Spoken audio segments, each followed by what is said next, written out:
Le Seigneur Jésus lui-même nous a prévu qu'il y aurait de faux chrétiens parmi nous. Des personnes que son ennemi a introduits dans l'Église pour nous confondre, comme on le voit dans Matthieu 13, 28 à 30. Ces personnes font parfois que les païens ou ceux qui sont encore faibles dans la foi se découragent en les voyant vivre, car ils sont à l'Église, ils ont l'apparence de la sainteté, mais ne portent pas de fruits de la repentance et de la conversion. Car ils n'ont aucune relation avec Jésus, comme il le dit lui-même. Ce ne sont pas tous ceux qui me disent Seigneur, Seigneur qui entreront dans le royaume des cieux, mais celui-là seul qui fait la volonté de mon Père qui est dans les cieux.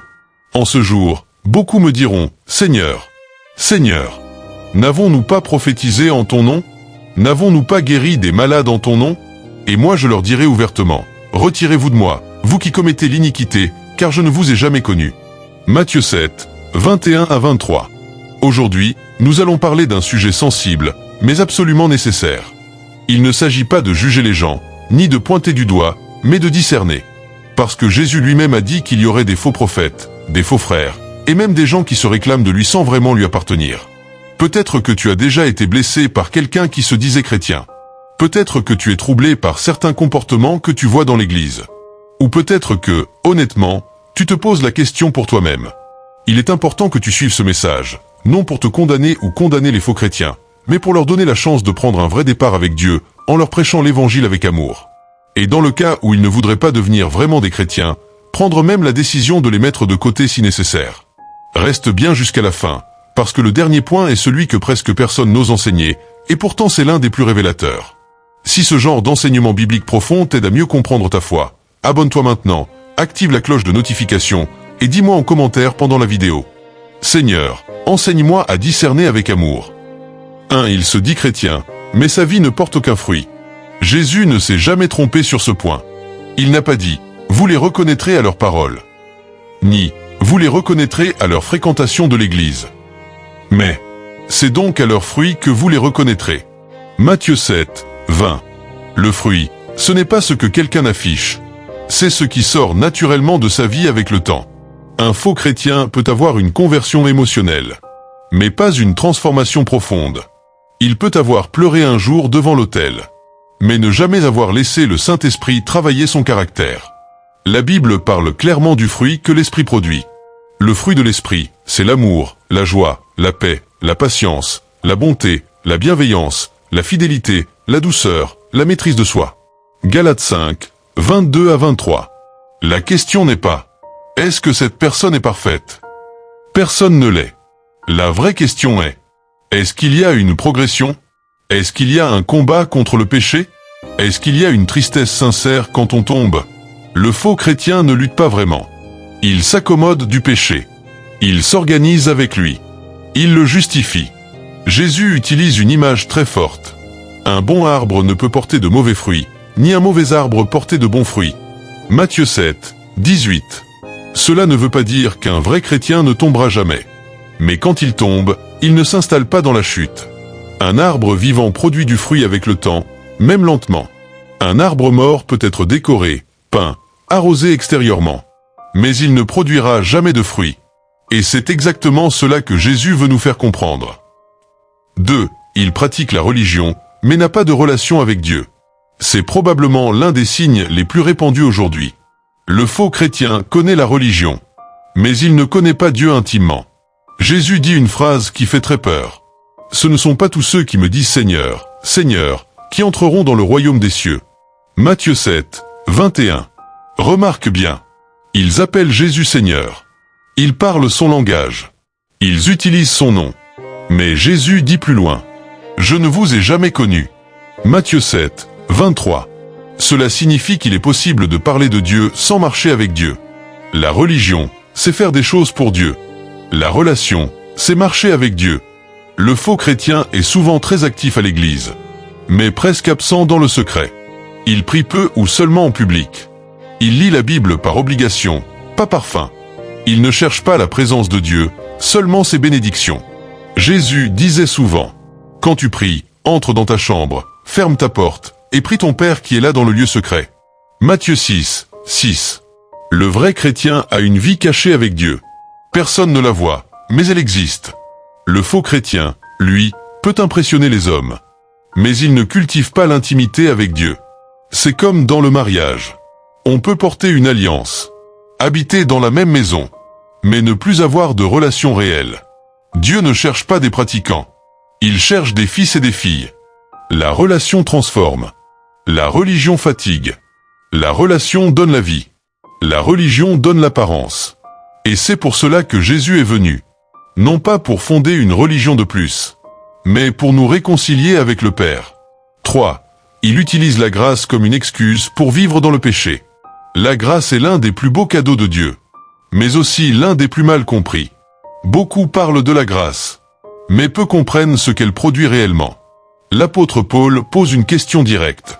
Demeurerions-nous dans le péché afin que la grâce abonde? Loin de là. Romains 6, 1-2. La grâce n'est jamais une autorisation à désobéir. Elle est la puissance de Dieu pour sortir du péché. Le faux chrétien dira souvent « Dieu connaît mon cœur. Dieu comprend. Je ne suis pas parfait. » Tout cela est vrai. Mais ces paroles deviennent dangereuses quand elles servent à refuser la repentance. La Bible dit « La grâce de Dieu, source de salut pour tous les hommes, a été manifestée. Elle nous enseigne à renoncer à l'impiété et aux convoitises mondaines. » Tite 2, 11-12. Remarque bien. La grâce enseigne. Elle corrige. Elle transforme. Le faux chrétien aime une grâce qui pardonne. Mais il rejette une grâce qui change. Il veut le pardon sans le renoncement. La croix sans la mort à soi-même.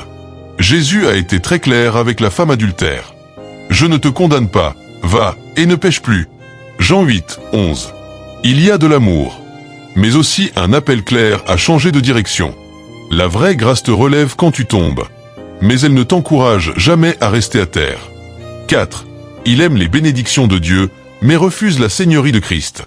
Beaucoup veulent Jésus comme sauveur, mais très peu veulent Jésus comme Seigneur.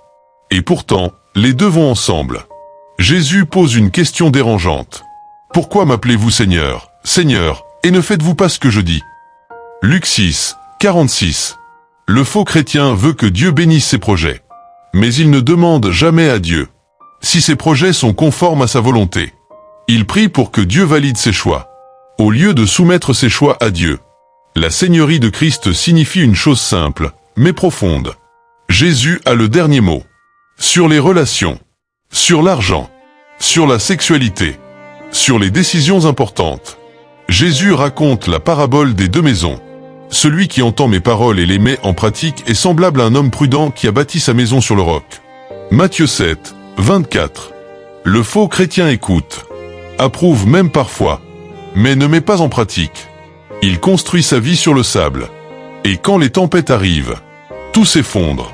Souvent, il dit « Seigneur, aide-moi », mais refuse d'obéir à ce que le Seigneur lui demande de changer.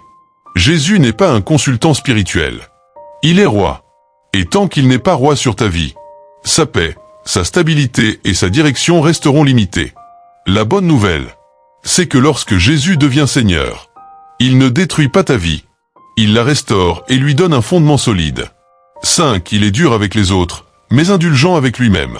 C'est un signe subtil, mais très révélateur. Le faux chrétien voit très clairement les fautes des autres, mais a beaucoup de mal à reconnaître les siennes. Jésus utilise une image volontairement choquante. Pourquoi vois-tu la paille qui est dans l'œil de ton frère, et n'aperçois-tu pas la poutre qui est dans ton œil? Matthieu 7, 3. Cette parole n'est pas dite pour interdire toute correction, mais pour dénoncer l'hypocrisie du cœur. Le faux chrétien applique la loi avec dureté pour les autres, mais invoque la grâce pour lui-même. Quand un autre tombe, il condamne. Quand lui tombe, il se justifie. La Bible dit « Le jugement sera sans miséricorde pour qui n'a pas fait miséricorde ». Jacques 2, 13. Le vrai chrétien comprend quelque chose de fondamental. S'il est debout aujourd'hui, c'est uniquement par la grâce de Dieu. Cela produit un cœur humble, un langage mesuré, une correction qui cherche à restaurer, pas à écraser. Jésus ne minimise jamais le péché, mais il ne méprise jamais le pécheur. Et celui qui marche réellement avec Dieu apprend à faire la même chose. 6. Il suit Dieu tant que cela ne lui coûte rien. Ce signe révèle la profondeur réelle de l'engagement. Le faux chrétien aime Dieu, tant que Dieu ne touche pas à ses priorités. Mais dès que l'obéissance demande un sacrifice, il recule. Jésus ne l'a jamais caché. Si quelqu'un veut venir après moi, qu'il renonce à lui-même, qu'il se charge de sa croix, et qu'il me suive. Matthieu 16, 24.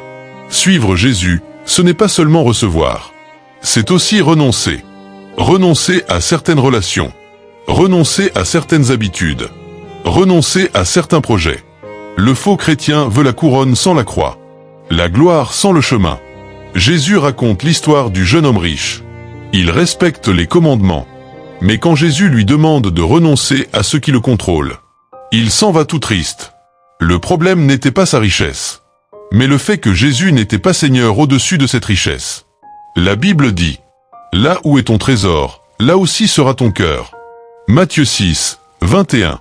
Le vrai chrétien ne renonce pas parce qu'il est obligé, mais parce qu'il a compris que Dieu vaut plus que tout. Et même quand le renoncement fait mal, il produit une paix profonde, parce que l'obéissance rapproche toujours du cœur de Dieu. 7. Il vit une double vie. C'est l'un des signes les plus dangereux, parce qu'il donne l'illusion que tout va bien. Devant les hommes, le faux chrétien est irréprochable. Il parle bien. Il connaît les versets. Il sait quand lever les mains, quand prier, quand dire Amen. Mais dans le secret, sa vie raconte une autre histoire.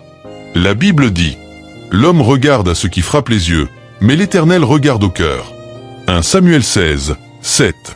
Le faux chrétien investit beaucoup dans l'apparence spirituelle, mais très peu dans la sainteté cachée. Il y a deux personnes en lui, celle qu'il montre et celle qu'il cache. Jésus reprend sévèrement ce genre d'attitude. Vous ressemblez à des sépulcres blanchis, qui paraissent beaux au dehors, et qui au dedans sont pleins d'ossements. Matthieu 23, 27. La double vie épuise l'âme. Elle crée une culpabilité permanente. Elle étouffe la communion avec Dieu. Le vrai chrétien peut tomber, mais il refuse de vivre dans le mensonge. Il confesse. Il cherche l'aide. Il choisit la lumière. La Bible dit, « Si nous marchons dans la lumière, comme il est lui-même dans la lumière, nous sommes en communion les uns avec les autres. » 1 Jean 1, 7. Dieu ne cherche pas des vies parfaites, mais des cœurs vrais. 8. Il n'aime pas la correction biblique. Voici un signe qui révèle beaucoup sur l'état du cœur. Quand la parole encourage, le faux chrétien écoute. Mais quand elle corrige, il se ferme. Il dira, « Ce message est trop dur. Ce n'est pas de l'amour. Dieu ne parle pas comme ça. » Pourtant, la Bible est très claire. Toute écriture est inspirée de Dieu, et utile pour enseigner, pour convaincre, pour corriger. 2 Timothée 3, 16. La correction n'est pas une punition. C'est une preuve d'amour. La Bible dit encore, « Le Seigneur corrige celui qu'il aime. » Hébreux 12, 6. Le faux chrétien préfère des messages qui flattent, qui rassurent sans transformer, qui consolent sans appeler au changement. Le vrai chrétien, même quand cela fait mal, dit, « Seigneur, parle, ton serviteur écoute. » Jésus a corrigé ses disciples, mais jamais pour les humilier, toujours pour les faire grandir. Refuser la correction biblique, c'est refuser la croissance spirituelle. Et sans croissance, la foi finit par s'éteindre. 9. Il provoque la division plutôt que l'unité. Là où Dieu construit, le faux chrétien détruit souvent sans s'en rendre compte. Il parle beaucoup, mais ses paroles laissent des blessures. Il critique plus qu'il n'édifie. Il murmure plus qu'il ne prie. Il répand le doute plus qu'il ne cherche la vérité. La Bible est très ferme sur ce point. Il y a 6 choses que l'Éternel est, et même 7 qu'il a en horreur. Parmi elles, celui qui excite des querelles entre frères. Proverbe 6, 16 à 19. Remarque bien, ce n'est pas seulement un défaut de caractère. C'est quelque chose que Dieu est. Pourquoi ? Parce que la division attaque directement le corps de Christ. Le faux chrétien se justifie souvent en disant « Je dis seulement la vérité. Je suis franc. Je ne supporte pas l'hypocrisie. » Mais la vérité sans amour devient une arme. Et l'amour sans vérité devient un mensonge. La Bible dit « Recherchez la paix avec tous et la sanctification, sans laquelle personne ne verra le Seigneur. » Hébreux 12, 14. Le vrai chrétien ne ferme pas les yeux sur le péché, mais il choisit le chemin de la paix, de la sagesse et de la restauration. Il sait quand parler, et surtout quand se taire. 10. Il n'a jamais réellement abandonné sa vie à Christ. Voici le point le plus grave. Celui qui résume tous les autres. Beaucoup de personnes n'ont pas rejeté Jésus. Elles ne se sont jamais données à lui. Jésus prononce des paroles qui devraient nous pousser à nous examiner. Beaucoup me diront en ce jour-là, « Seigneur, Seigneur », alors je leur dirai, « Je ne vous ai jamais connu. » Matthieu 7, 22 à 23. Ils ont prophétisé. Ils ont chassé des démons. Ils ont fait des œuvres visibles. Mais il n'y a jamais eu de relation réelle. Jamais de repentance profonde. Jamais de seigneurie acceptée. Le faux chrétien a ajouté Jésus à sa vie. Mais il ne lui a jamais donné sa vie. La Bible dit, « Si quelqu'un est en Christ, il est une nouvelle créature. Les choses anciennes sont passées. » 2 Corinthiens 5, 17. Quand quelqu'un rencontre vraiment Christ, quelque chose meurt. Et quelque chose de nouveau commence. Il y a un avant et un après. Cela ne veut pas dire une vie sans combat, mais une vie orientée vers Dieu. La bonne nouvelle, c'est que Dieu ne ferme pas la porte. Aujourd'hui, si vous entendez sa voix, n'endurcissez pas vos cœurs. Hébreux 3, 15. Dieu appelle encore. Il attend encore. Et il transforme encore ceux qui viennent à lui avec un cœur sincère. Si ce message t'a parlé, abonne-toi maintenant, active la cloche, parce que les prochaines vidéos iront encore plus loin dans la maturité spirituelle. Envoie aussi cette vidéo à d'autres pour les édifier à ce sujet. Car chaque faux chrétien qu'on identifie, c'est une occasion de l'amener réellement à Christ dans l'amour. Sur cette chaîne, tu verras une autre vidéo que je te mets en description sur comment convertir réellement un faux chrétien. Suis-la attentivement, car ils ont besoin de ta lumière pour être sauvés, et cela sera une récompense éternelle pour toi. Et écris en commentaire, avec sincérité, « Seigneur, examine mon cœur et conduis-moi dans ta vérité. » Prions. Seigneur mon Dieu, je viens devant toi avec un cœur humble. Je ne veux pas seulement porter ton nom. Je veux vivre selon ton cœur. Sonde-moi, ô Dieu, et connais mon cœur. Montre-moi ce qui ne te plaît pas, non pour me condamner, mais pour me transformer. Délivre-moi de toute hypocrisie spirituelle. Donne-moi un amour sincère pour la vérité, même quand elle me reprend. Je choisis aujourd'hui de te suivre réellement. Pas en parole seulement, mais en acte, en vérité et en obéissance. Conduis-moi sur le chemin de la vie éternelle. Au nom de Jésus-Christ. Amen.